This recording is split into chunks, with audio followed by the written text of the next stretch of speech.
As I do, just to say, during the day I'd like you to be thinking about any solutions, ideas that you come up with, and then we're going to ask you afterwards for your one crisp policy solution or recommendation afterwards. So Lawrence Churchill is our new chair as of yesterday, and I don't know if Nigel is in the audience, but also thank Nigel, who has been our chair up until yesterday for the last couple of years and a trustee for about 15 years.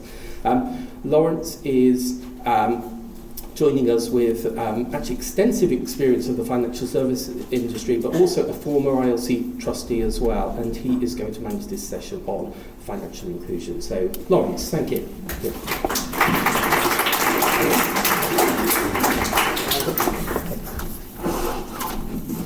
I'm clearly not a technology man, because I can't get the mic to switch on. David, thank you very much for that. All I can say is slay. And follow up with two questions: have I got the slang right, and am I still middle-aged? Yeah. But our first session is about financial inclusion and how to manage vulnerability across the life course. I'd like to welcome everybody to this session. We've got a wonderful panel of speakers here. But just a couple of reflections on the way in. I mean, we all experience vulnerability at some point in our lives, and it's good that we're recognising it more nowadays than ever we did in yesteryear. But in the context of longer lives, it actually means that vulnerability is on the increase. For example, computer-based crime now accounts for 50% of all crime worldwide. And of course, we're needing to make increasingly complex decisions, and we've got to be equipped to do that well.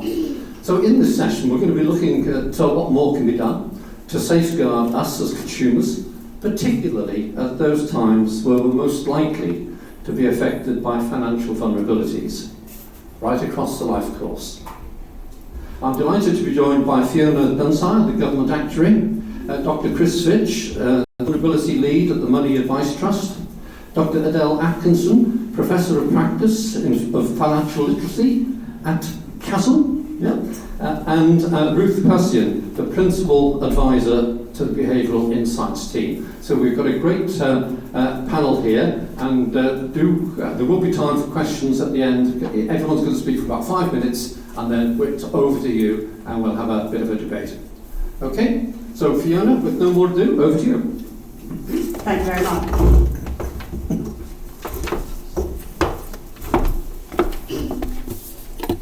So I'm going to try to set the scene. I'm just checking this move forward. Here we go. Try to set the scene with three areas. Give you a brief overview of what the global risk environment suggests we should be worried about in the next 10 years. Have a look at how demographic change is potentially exacerbating that financial vulnerability risk. And then very briefly, some positive opportunities for technology to support good decision making. So the World Economic Forum has been producing an annual risk report for the last 20 years. And the top 10 risks from that report, most recently published in January 2025, are shown here. They're colour-coded by type of risk. And actually it's notable that there are no blue risks, there are no economic risks that are being shown up in the shorter or longer term. The left-hand side is perceptions of risk over the next 2 years.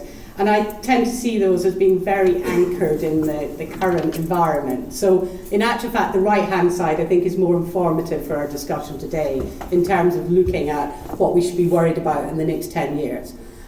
Probably good and not surprising, environmental risks dominate that top 10 and have done for a number of years.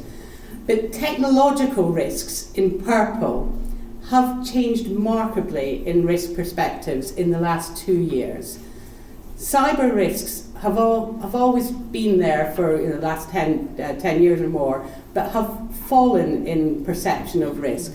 But the potential for adverse outcomes from AI and the potential of risk from mis and disinformation have become much bigger concerns looking forward. So they're showing here as 5 and 6 in the rankings. Now, the WEF report also shows the interconnectivity of risk, frankly, the role of inequality in terms of being a central part of triggering and creating other risks.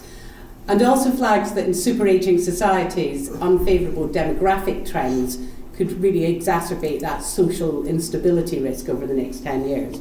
So, conscious as the first speaker, but without being too gloomy, I think that does tell us that we're right to be talking about these issues today. Now, I suspect this audience is very well versed in the demographic trends of the UK, but the latest ONS population projections were only published last week. So I think it's worth reminding you of what they've showed us, what's changed, and indeed what hasn't. Now, in short, compared to the last projections, which are interim ones in 2021, there is a small additional assumption for net migration, a positive net migration, a small reduction in the long-term fertility rate, and a small reduction in the rate of improvement of life expectancy. I'm struck by the more pets than children. Fertility rate assumption in these is 1.45 children per woman, down from 1.59. It was 1.78 in the 2018 projections, so significant change there. Now, actually, what that means, putting it all together, is that the shape of the projection of the UK population is actually largely unchanged. Shown here, the colour bars show you the split by age in 2022, which is the base year, women on the left, men on the right, and then that solid line round it shows how that will change as we roll forward in 10 years. Now, age is clearly not the only indicator of financial vulnerability, but it is striking as we see that hump at currently age 75 that moves up to age 85 or so by 2032, and it's a fairly clear risk indicator. Indeed, almost 20% of the population will be over state pension age by 2032. Health and wealth are strongly interrelated, and the latest data also shows material reductions in healthy life expectancy and very considerable regional variations. Data was published in December 24. It shows healthy life expectancy has fallen by almost 2 years since the prior analysis, based on 5 years prior. Males aged 65 can expect to spend around 10 years in good health, women about 11 years. A little bit depressing as well, I'm afraid. But there is massive regional variation of about 18 years, and again, increasing, that in itself has grown very substantially between the highest and the lowest areas. So clearly a further contributor to financial vulnerability. So against this background, I do think that there are good opportunities to use technology to support good financial decision making. And firstly, I think auto-enrolment is a great example of how behavioural science outset and good design drives better decisions, and opt-out rates have clearly been significantly lower than people concerned, and it's a great example of how to get coverage, if not necessarily adequacy. And the ability to use personalised advice isn't new, but it is accelerated by AI. I've seen really good examples of how personalised videos had much better impact in driving action on increasing pension contributions than paper benefit statements.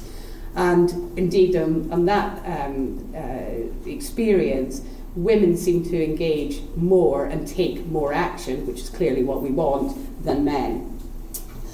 Barely a day goes by without further sets of examples of how AI is being used to deliver public services more efficiently and target those most in need.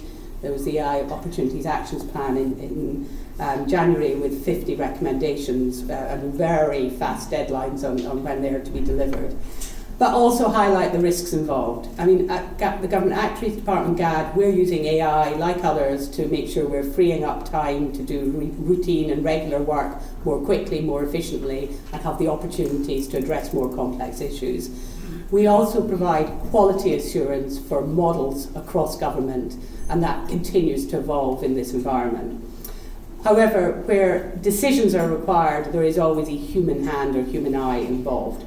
So overall, I'm very positive that technology can be an enabler for better financial decision making, and in particularly prompting people to take the right next decision, because financial education is extremely difficult to deliver at scale. But I'm conscious I've got a panel of people who know much better on that than I do, so I'm really looking forward to the discussion to come. Thank you.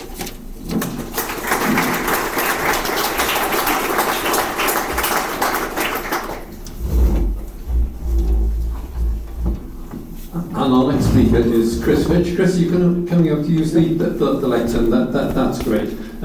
Chris is the Vulnerability Lead at the Money Advice Trust and a Research Fellow at the Personal Finance Research Centre at Bristol University. Chris, over to you. Lovely, thanks very much. I'm going to talk about consumer vulnerability. My background is originally was in injecting drug use, sex work and alcohol consumption. They weren't hobbies, by the way, as many of my colleagues actually used to think. But now I find myself hanging out with bankers in Canary Wharf rather than shooting galleries and brothels in kind of Russia and Ukraine. I mean, where did it all go wrong? I ask you. So what I want to talk to you, there's been a quiet revolution in the last 10 years around consumer vulnerability in the UK that's been led by the FCA in response to the economic crash of 2008. And I just wanted to give you kind of 3 things from this. And it's really important because in about 2.5-3 weeks' time, the FCA will be launching a paper which has reviewed the impact of its vulnerability programme across vulnerable consumers. So I wanted to give you 3 thinking tools, 3 things to think ahead about, which will help you make sense of that when it comes out. And it's well worth looking at because it's one of the first kind of regulatory systems in the world to really undertake a comprehensive programme around consumer vulnerability, including older consumers as well. The first one is very much around the notion of vulnerability. If you ever listen to kind of Radio 4 in the morning or your equivalent in your country, your political affairs, we hear about vulnerable households, we hear about vulnerable consumers. But one of the things, and I can't believe it's taken 10 years for this to happen, is we've actually started to ask the question, vulnerable to what? Which is so important because it really cuts to the chase. And I think one of the things that we're starting to see in this country, in the UK, is the creation of a taxonomy of harm. So what are the types of harms, exclusion, disadvantage, loss, detriment that different types of consumers will face at different times in the life course. So I think it's incredibly important when you actually look at the FCA's work coming out and we have these discussions around vulnerability, we need to ask that question, vulnerable to what? The second reason why, and these QR codes will take you to kind of bits and pieces that I've done on this. The second thing is, vulnerability to what is like a starting point in terms of unpicking some of the policy and the regulatory frameworks and discourse. Because it puts us in a place where we can start to think about, okay, what is the support that we need to be designing? So if we don't know what someone's vulnerable to, we don't actually know what type of support they require. And there's some really interesting work taking part at the moment to try and actually create a taxonomy or a standardisation around the different support needs that people have. Now you might think, hang on a second, we've been talking about equality, diversity, inclusion, reasonable adjustment support for years and years and years. But actually we've been talking about it in 2 quite distinct ways. Firstly, we've tended to focus on the individual.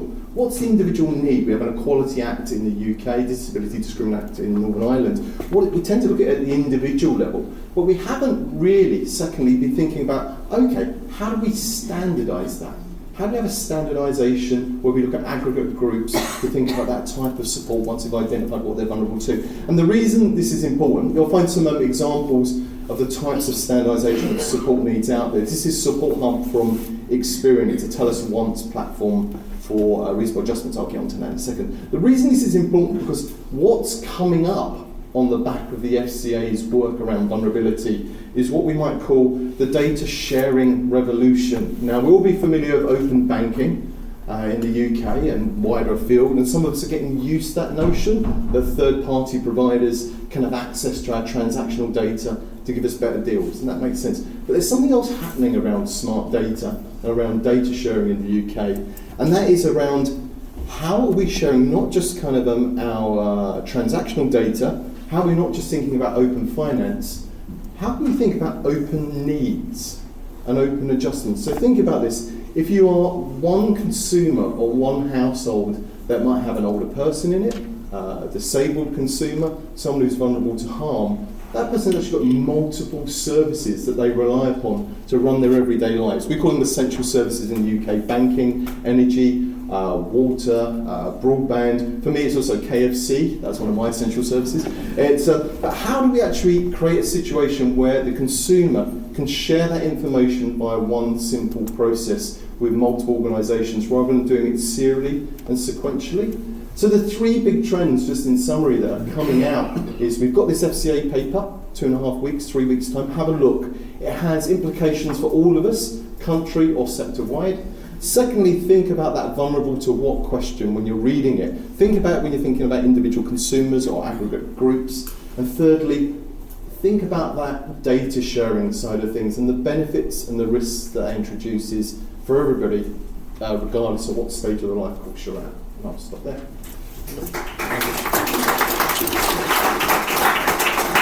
Thanks very much, Chris. And now I'd like to welcome Adele. I've always wanted to introduce Adele, you know. Now is my opportunity. But Adele is Professor of Practice in Financial Literacy and Wellbeing at the Centre of Household Assets and Savings Management, otherwise known as CHASM. Yep. Adele, over to you. I'm afraid I'm the wrong Adele, but I'll do my best. I'm not going to sing to you because that would really empty the room in 2 seconds flat, but I will change this slide. Oh no, I won't change this slide. Oh, I have a clicker.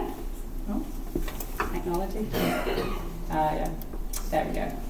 Okay, so you don't need that one. We're actually talking about financial inclusion, but I was also asked to mention financial literacy.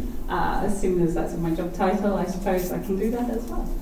So first of all, just to give you a very brief overview of what CHASM is, I think it's probably clear that the Centre for Household Assets and Savings Management works on financial risk, financial insecurity. We work on wealth. We also work on precarity. We work on debt, inequality, and probably at the moment the thing that we're best known for is working on financial inclusion. The two images on the right of this slide show you a couple of research reports that we've recently undertaken in collaboration with the Financial Inclusion Commission.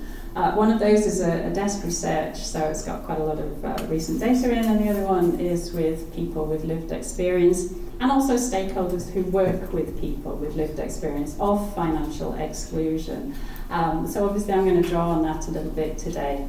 I was talking to Chris earlier and I was saying that I don't do vulnerability, and in a way I do, but it's not a term that I tend to use because almost all of my research is actually with people who are in a vulnerable situation because they're excluded in one way or the other. But it's not a term I tend to use, so just to hold that in mind. So, as I mentioned, the research centre where I work is actually known for working on financial inclusion and used to monitor financial inclusion. So for 10 years we published research on financial inclusion.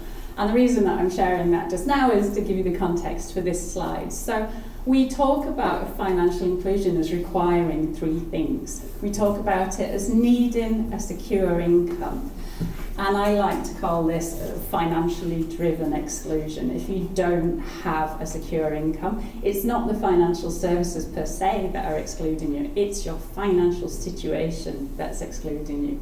We also talk about access to appropriate and well-regulated financial services, and there are a lot of them. So in the past, financial inclusion and exclusion used to talk very much about access to a bank account, but these days it's much more about understanding how people are using, accessing savings products, how they're able to use credit when they reach the point at which they can no longer access credit. So not necessarily about never having received credit, but about getting to that point where it's no longer feasible for them to get out of their current situation by borrowing more. We also talk about financial inclusion as requiring access to free and appropriate advice and education. So advice, education, guidance. I know that the terminology are incredibly complicated, but somehow people need to be able to find the support at those moments in their lives where they can't seem to solve the problems by themselves. So, drawing on the research that I mentioned that we did with the Financial Inclusion Commission, which was actually interviewing people in the 4 nations, we went round and had focus groups, brought people together. One of the things that I think was really interesting was just how much the people who were sat around the tables wanted to talk to each other. They really wanted to find out how they'd solved their problems. They wanted to know what products they were using. They were fascinated in England, about credit unions, because as opposed to the groups that we spoke to in Scotland and Northern Ireland, they didn't really know what credit unions were for the most part, but one person had used one. So that level of learning from one another was very clear. They were really curious to hear how people practically use their money. They were curious when people talked about a budget. Some people had never even thought about actually budgeting. And that sounds crazy given that we're talking about people who had already been excluded from some financial service or other, but that wasn't something in their mind necessarily. And we saw when we asked them what they did when they needed additional help, that there was a real lack of awareness of the types of support that they might be able to go to. There was a lack of awareness of government support. Really the only agency that most people had heard of was the Citizens Advice Bureaus. So other than that, there was still this kind of, we probably should go and have a look to see who might help us, but there was an awful lot of gap between their thinking they should and actually doing it.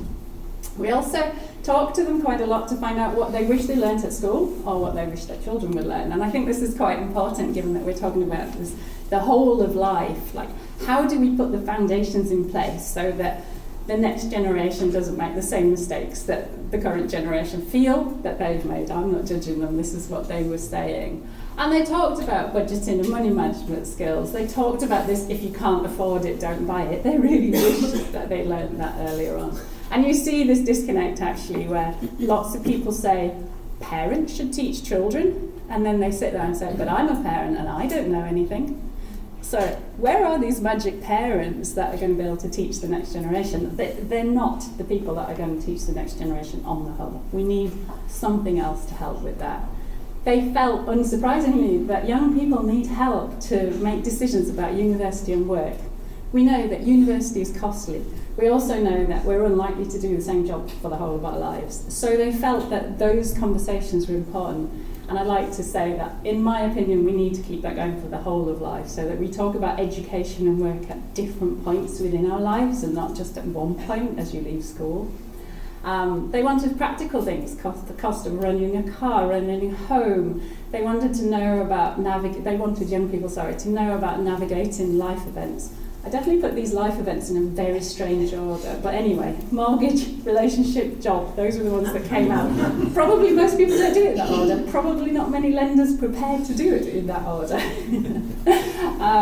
And they wanted to young people to understand the different types of credit available. I think we're all in this room probably aware of the buy now, pay later credit, potentially beneficial, potentially not so beneficial. There was a lot of discussion about that in the roundtables, and the dangers of falling into debt.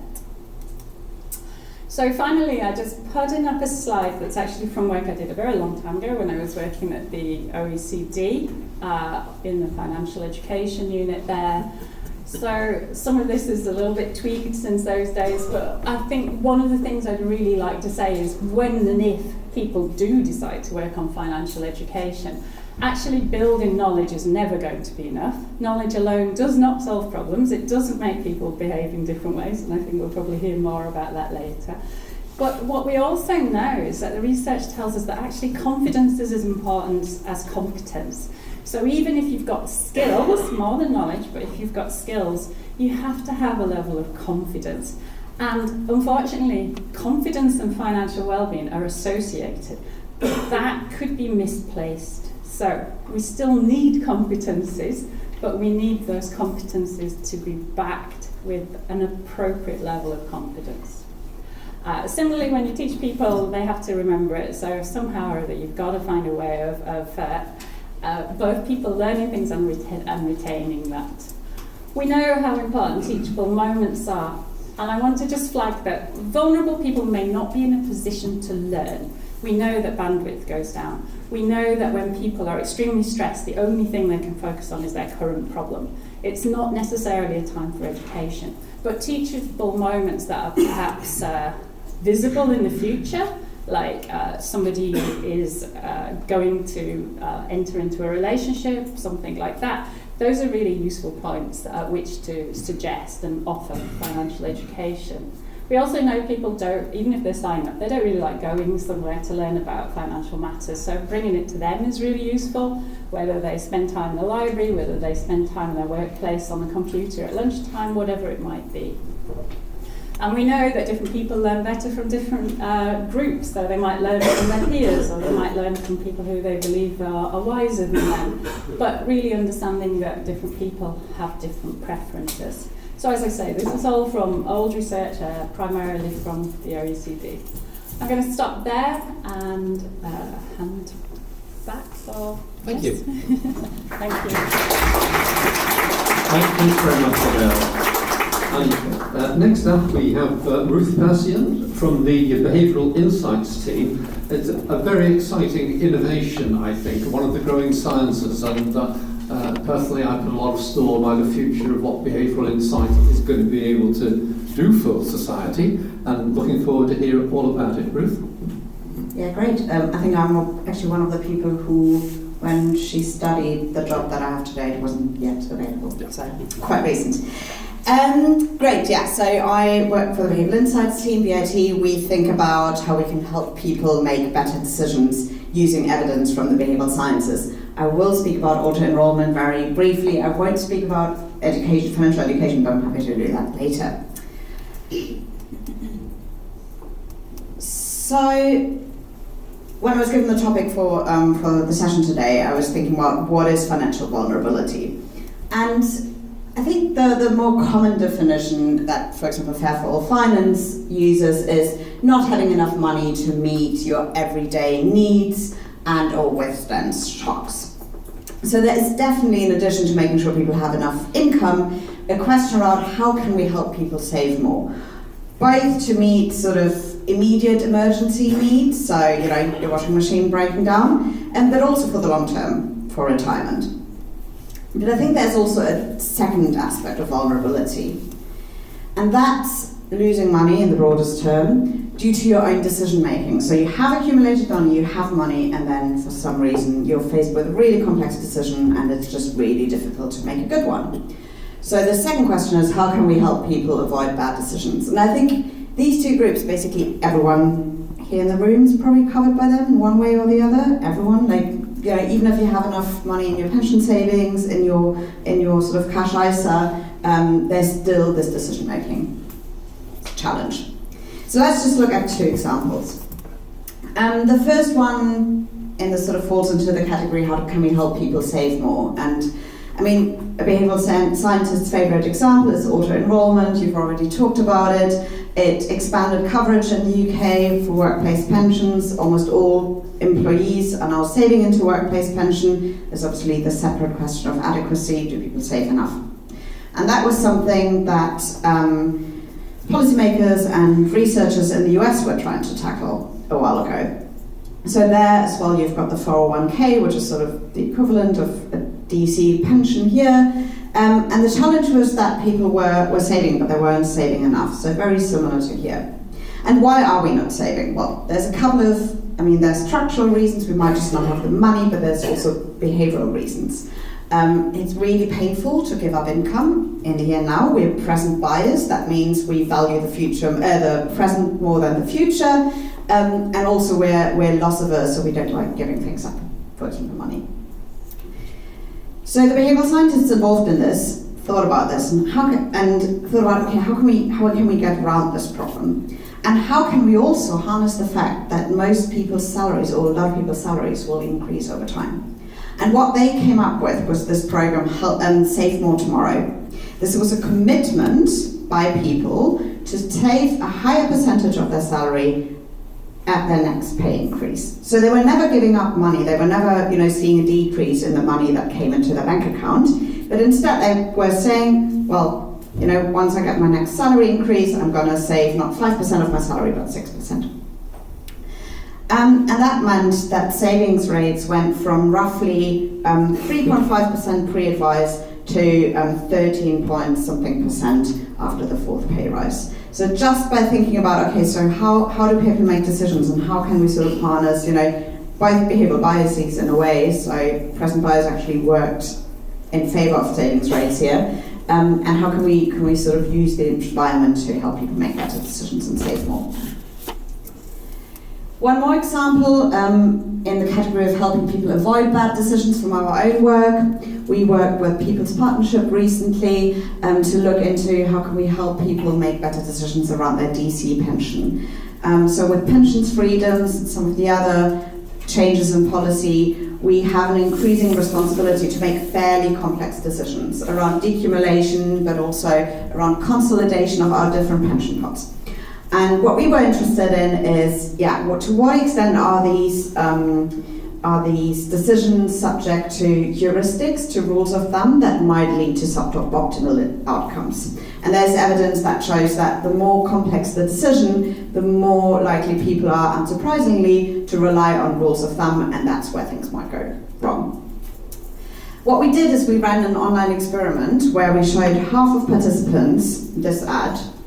It's a hypothetical pension provider, Sunbridge, and there was a pension transfer ad. So take charge of your future, transfer your pension to Sunbridge, and get a £100 cashback. And this is actually quite a normal pension transfer ad, or quite a normal cash reward. And what we were able to show is that compared to people who saw essentially the same ad but without the cashback, those in the cashback group were 5 percentage points more likely to say they would transfer their pension despite the setup, the scenario you gave them being such that they would be £1,000 worse off over the course of 5 years.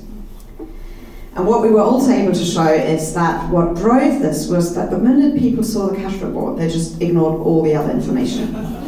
There was a little sort of FAQ link, so very similar to what would you see if you scroll down your Instagram feed and you see a pension transfer ad. They won't tell you about the fees on the first page, you have to click once. We did the same. And people in the, what we call the cashback incentive arm, they were just a lot less likely to actually look at the FAQs, where we'd given them all the information in actually the simplest way we could come up with. So just 2 examples to show you how we can harness behavioural science, how we can harness a deep understanding of human behaviour to help people make better decisions, avoid bad decisions. Thank you. Thank you.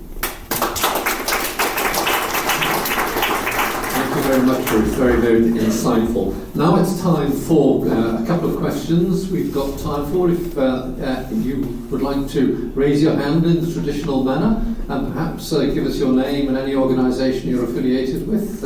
Direct your question to any one of our panel.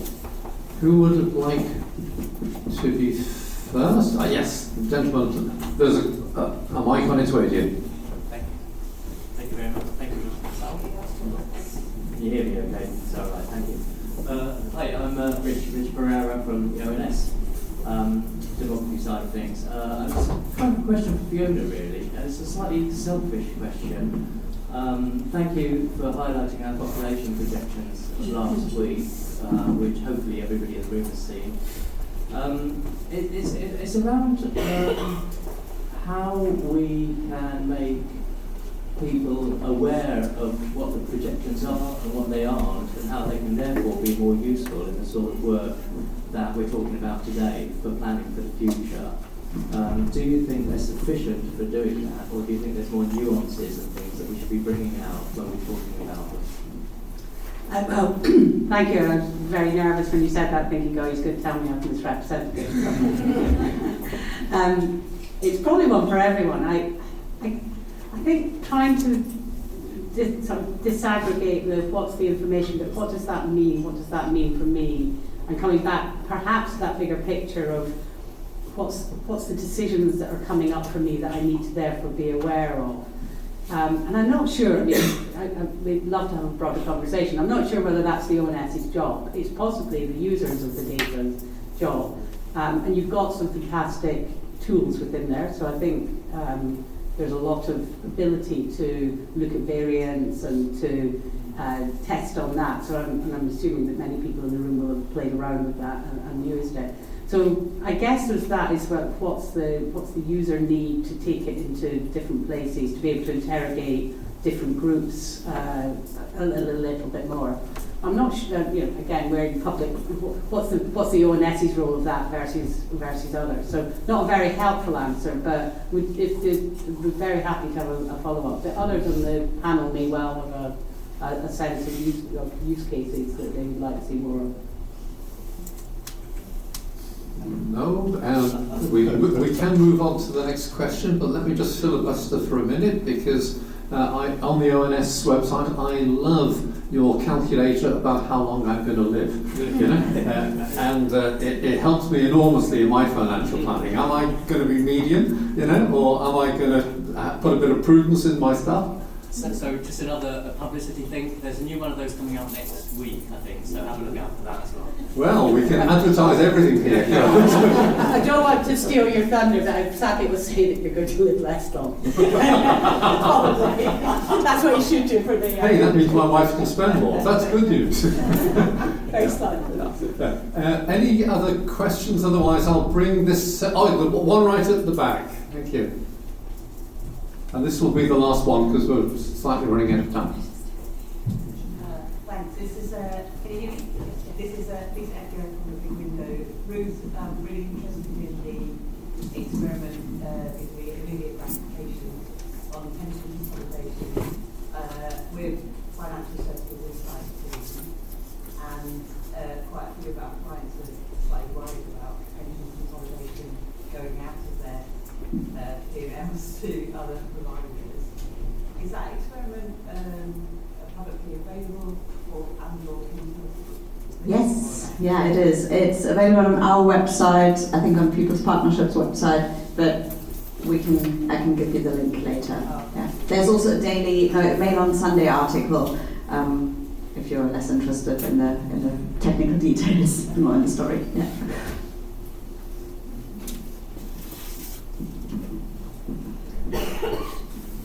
That's the parcel, isn't it? Well, look, thank you so much for your interesting questions today. I'd like to bring this session to a close on time, I'm glad to say, by asking you to join me in thanking our panel for their contributions, and do catch them later over coffee for further questioning.